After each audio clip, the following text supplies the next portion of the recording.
Hello. This is actually part one of the John Devo series that we're doing. I'm excited to be here. If you haven't read it yet, shoot. If it's easier for you to watch this first and then read it, or then read it and then watch this first, do what works for you. There's no rules. There's no specific way to do it. Don't get caught up in that. Because sometimes it's so easy to get caught on the technicality or just the specifics that you just do it. Do what works for you. Do what is easy. So yeah, today's Devos can be a little bit different than I feel like the rest of them are going to be. Honestly, I don't know what they're going to supposed to really look like. I'm just going to kind of lead wherever the Spirit's leading me in this. But in this section, we're going to be going through John 1 through 18. And it might feel like this section I'm reading a lot of the verses, and that's just because a lot of the verses are kind of important. I wouldn't 100% rely on me reading all of them because certain sections are different. It's just like if it's a story, I'm not going to read the whole story. I'm going to just give a good summary of what happened, and you could look up the summary for yourself and create your own summary, which is the whole learning process. But this one really and truly, like, this first section encompasses the gospel and the real reason why Jesus came. So yeah, I kind of broke it up into kind of like 3 main sections. The first section we're going to talk about is verses 1 through 5 and 6 through 9, and then the rest we're gonna all ties back up together.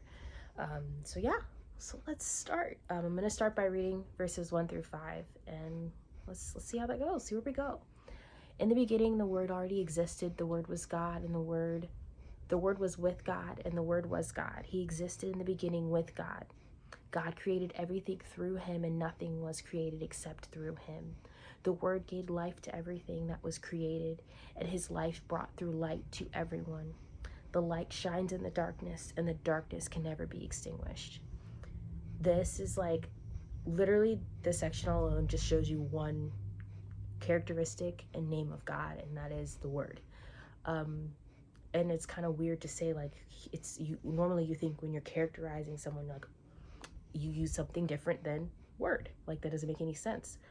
But to put some context on it, for it to make maybe a little bit of sense, in the verse 1 it says, in the beginning the Word already existed. In Genesis, you can quickly go read Genesis 1 if that's something you want to like look into, but Genesis 1, the Lord spoke the world to being. Through it, creation was made by Word. He said, let there be this, let there be that. And that is how the Word was created. That's how man was created, by his like speak. And it's crazy because God also existed in it all. And then through that's how, like, when it says the Word is with God, I'm just jumping to that part. It's kind of just like, it's a little bit confusing, I get it, but the way that my brain wraps it around is like, I hate to keep bringing up complicated things, but the Trinity and how God is all 3 persons at the same time. And in a sense of saying the Word is with God, it's saying that the Word is a part of who God is and what he can do. And that's just kind of the way that I put it in my mind to make it a lot less complicated and to understand it. So the other thing that it says is that the Word gave life to everything that was created, and that's me referring to Genesis. And it says his life brought light to everyone. And when he's talking about his life, so in this situation, the Word is most likely just, this is a depiction of who Jesus is. We're going to be reading a lot about who he is, the story of Jesus, and that's why it says his life brought light to everyone. Jesus, the Word, who was already existed, and he came here on earth in flesh, took on human form to bring light to everyone. So it's just amazing. It's so cool. So the light shines in darkness, and the darkness can never be extinguished. That's just so powerful to think about it. It's like, in a few, later in the book, we're going to go through, like, Jesus explains, like, what light means as a Christian and who we are. And it's, if you ever notice how like a tiny little light can just light up an area, it might not like put complete light into the whole area, but it lights enough that you can see and that you can walk. So that's pretty cool. So verses 1 through 5. In the beginning was the Word, and the Word was with God, and the Word was God. Meaning, God is the Word. Jesus is the Word. It's so cool. Amazing. Sorry, a little distracted. But next thing we're going to go into is verse 6, and talks about John the Baptist. It says, God sent a man, John the Baptist, to tell about the light so that everyone might believe because of his testimony. John himself was not the light. He was simply a witness to tell about the light. The one who was the true light, who gives light to everyone, was coming into the world. So John the Baptist was born a little bit before Jesus, and his goal, God sent him to speak of the coming of the Messiah. And the thing is that people was looking at him like he was crazy, because even the Jews, even the Gentiles, everyone was looking. No one would have believed, because at the time, a lot of people just thought that God just was done, or that it didn't make any sense because it wasn't traditional. That's not what has happened in the past. So John the Baptist was almost paving a way for Jesus to come, to even open up that way for him, which is kind of just amazing. It's cool. But he talks about how his goal, like as a disciple, as like God's goal for us, is to tell about the light that everyone might see his testimony. And it's crazy because our light is our testimony.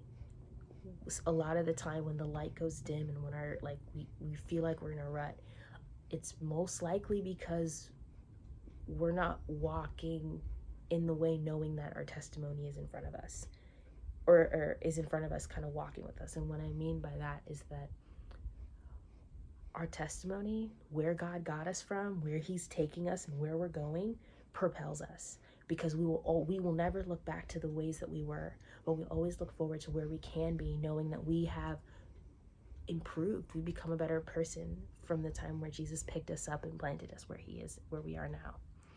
So it's just crazy because our testimonies are light, and that is the truth. And verse 8 talks about how John himself was not the light, meaning that we are not the center of it. We are not the light, in a sense. Like, we use the light to go forward, meaning Jesus is the light, and we are just here to make the light brighter, to show people that light, to share it with others. So yeah, and he's in 9, he's prophesying that Jesus is coming. He's saying like, the one is the true light. The true light is coming, and that is God. So yeah, that is amazing. So that is what, like, even there, that part is saying. So we go from the first part of the chapter 1, where it talks about who Jesus is, who God is, how it all came to be, and why. Well, not even really how, but why it came to be. And it came to be because of the Word. Then it talks about like almost like the first like believer. Like, John the Baptist was literally the first true believer in Jesus. Amazing. It's kind of just crazy to think about that, and how he kind of paved the way for that, for Jesus to now come in and be like, it's just amazing, because he also baptized him. We'll find out. But on top of that, it talks about what our goals are, and like what our goals are, and who we are supposed to be as a Christian. How we're just a witness. We're not saying that we're not anything better, but I'm just saying that, like, that is who we are. That's why we're here on this earth. We're here on this earth to just share who God is, and just live with him in that way, the best that we can. So verse 10, it talks about how Jesus came into the world he created, but the world didn't recognize him. He came to his own people, but they even rejected him. But to all who believe in him and accept him has been given the right to become children. Shoot, that's amazing. God has given us the right to become one with him because of the life he gained. And it's crazy to think that Jesus came here, took on flesh, became human, humbled himself to live the life that we lived, to even to succeed the life that we would normally live. And no one knew about him. No one like really believed him. Some people did. But like also he like if people knew during that time the power that was next to the person, it was like the way that I think about it is like you're in a school setting, or you're just sitting next to someone famous, but you don't know they're famous. You wouldn't even think that they're famous. And then it's like they just look like every other person, comedy person. Like, dude, Jesus was born in a stable, like the lowest of lows in that one. And I'm like looking at that, thinking that we were just walking around, like people were just walking around, just not even aware of the power around you. Like God is around you in that sense. So that's pretty, I'm gonna keep saying that's pretty amazing, because it is amazing. It's pretty cool, but it's also scary to think that that is something that we've done. Like we underestimate, even like as we're walking this like Christian life, we underestimate the power of God, and we also learn it through as we walk through our life. Because any person that says that they know everything when they become a Christian, or even the few years after they become a Christian, is lying to you, and they're lying to themselves, all of that. But to think about it, it's like as a believer and as we're walking, God shows us more and more of who he is and how we can have access to who he is more and more each day. And that's what walking with him is. And to be honest, you will never know that Jesus is the one right next to you until you're walking with him. Because salvation's for everyone in this case.